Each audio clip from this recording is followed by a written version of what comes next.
আপনি কি এখানকার খাদেম? হ্যাঁ। আসসালামু আলাইকুম রহমতুল্লাহি ওয়া বারাকাতু। আমরা এখন আছি নেত্রকোনা মদনপুরে মাজার শরীফে। আর এই মাজারটা হচ্ছে হজরত শাহ সুলতান কমরউদ্দিন রুমি রহমতুল্লাহ আলাই, যিনি মিশর থেকে 120 জন আউলিয়াদের মধ্যে একজন। আসেন আপনাদেরকে সেই তেনার মাজারটাই দেখাবো এবং এখানে কি বিস্তারিত হচ্ছে, কেমনে কি সেটা বিস্তারিত আপনাদেরকে দেখানোর চেষ্টা করবো ইনশাল্লাহ। তো এই হচ্ছে মাদার শরীফের প্রধান গেট, মানে এটা দিয়ে সবাই প্রবেশ করে, এটা মূল ফটক। তো এখানে অনেকে আসে মাজার জিয়ারত করে। আসলে আল্লাহ তাআলার যেই আউলিয়ারা আছে তাদের কাছে কি আল্লাহ তাআলা এমন কোনো শক্তি দিয়েছেন যে তাদের কাছে চাইলেই তারা সেটা পূরণ করে দিবে? আসলে আদৌ সেটা জানি না। তবু আজকে আমরা আসছি যে আপনাদেরকে একটু দেখাবো বিষয়টা, যে এখানে কিন্তু সবাই আসে, যে এটা হচ্ছে যাওয়ার ইয়াটা, এখানে যায় সবাই গিয়ে ওই মাজারে ইয়া করে, মানে মান্নত করে। দেখতে পাচ্ছেন এই যে এখানে একজন আল্লাহর বান্দা, তিনি আগরবাতি জ্বালাচ্ছেন। আর এটা হচ্ছে গেট, এটা গেট একদম এখান দিয়ে তারা যাচ্ছে। আর আপনাদেরকে বলে রাখি, পুরো ভিডিওটা দেখলে বুঝতে পারবেন যে আসলে কি হচ্ছে এখানে আর কেমনি কি। তো এখন মাজারে প্রবেশ করতেছি। তো মাজারে প্রবেশ করে আপনাদেরকে পুরো বিস্তারিত সবকিছু খুলে বলবো। এখানে দেখতে পাচ্ছেন আপনারা তারা আসলো। তো আপনি কি এখানকার খাদেম? হ্যাঁ। তো আমরা একটু ভিডিও করতেছি, তো আমরা আল্লাহ ওলির সম্পর্কে কিছু জানতে চাচ্ছিলাম আর কি, যদি আমাদেরকে কিছু 445 হিজরিতে ইসলামের দাওয়াত নিয়ে এই দেশে আসতেন, বাংলা পূর্ব বাংলায়। উনি 41 জনের ওনাদের মিশন ছিল। তার মধ্যে উনি আর ওনার উস্তাদ যে শিক্ষাগুরু, উনিও আছেন এই মিশনে।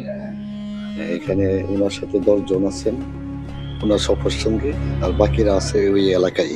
মানে এখানে ওনার সফর সঙ্গে 10 জন এখানে আছে। হ্যাঁ, ওনার সাথে আচ্ছা, আর বাকিরা এলাকায় আছে? হ্যাঁ, ওই এলাকায় আচ্ছা আচ্ছা আচ্ছা। ওনার শিক্ষাগুরুও আছে। পিছনে ওনার বাগদাত্তা যে বিবাহ শাদী হওয়ার কথা ছিল, উনিও পিছনে চলে আসেন দাসীবাতি নিয়ে। ওনাকে ওই পিসা হুজুর এবং ওনার 2 জনের মাঝখানে এই এলাকায় আছে। আচ্ছা আচ্ছা আচ্ছা। তো আপনারা জানতে পারলেন বিস্তারিত ওনার কাছে। আসলে উনি অনেকদিন থেকে এখানে আছেন।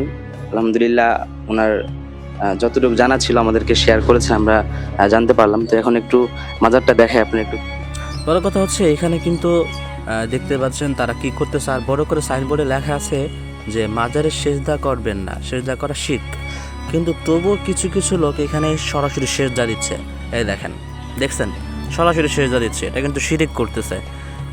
এখন হয়তো অনেকে বলবে যে মাজারটা এরকম এরকম সেরকম, আপনারা ওখানে গিয়েছেন কেন? আসলে ভাই, মাজারটা এরকম সেরকম সেটা বলতেছি না।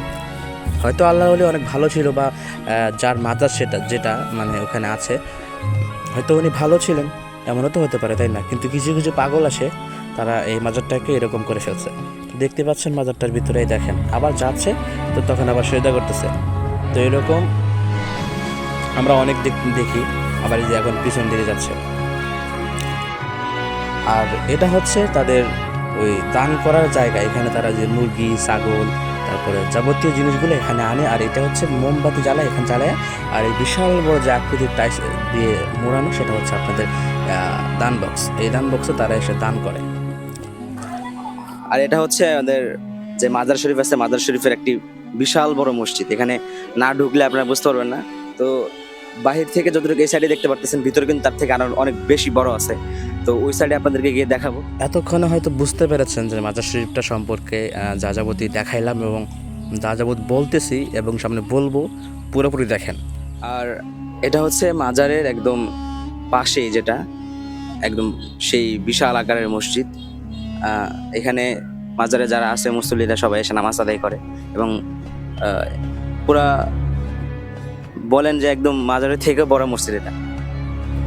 বাউন্ডারিটাও কিন্তু অনেক বড়। আমি ঘুরে ঘুরে দেখাচ্ছিলাম আপনাদেরকে, দেখেন, মানে বিশাল বড় এরিয়া নিয়ে জায়গাটা করছে আর কি। মসজিদটাও যেরকম, আপনার বাহিরটাও সেরকম, মানে অনেক শত মুসল্লি এখানে, শত শত মুসল্লি নামাজ পড়তে পারবে। ভিতরটা দেখেন। আর এটা হচ্ছে বাহিরের দৃশ্য, মানে মাজারের বাইরে যে মাঠ বলেন বা আঙ্গিনা বলেন সেটা। এখানে প্রতি বৃহস্পতিবার করে তাদের একটি কি বলে সেটা মাজারে আসে, তারা মান্যত করে, মানে ওই দিনটাকে তারা উদযাপন করে বিভিন্ন ধরনের গান বাজনা ইত্যাদি ইত্যাদি, যেগুলো গুনাহের কাজ। তো দেখেন এই যে ঢোল বাদ্যযন্ত্র নিয়ে বসে আছে এখানে একদল, তারপরে আরেক জায়গায় আরেক দল, এরকম করে তারা বিভিন্ন জায়গায় বসে থাকে মোমবাতি জ্বালিয়ে, দেখতে পাচ্ছেন আপনারা। তো এখানে যে গুনার কাজ হচ্ছে না এমন কিন্তু না, সেখানে আসলে আমরা গিয়েছিলাম এইগুলো মানে পরিদর্শন করার জন্য যে কি হচ্ছে না হচ্ছে।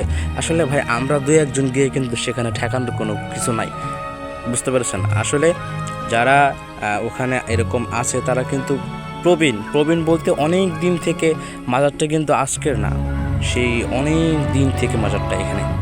তো তারা সেখান থেকে অভ্যস্ত, এখানে গুনাহের কাজ করতেছে।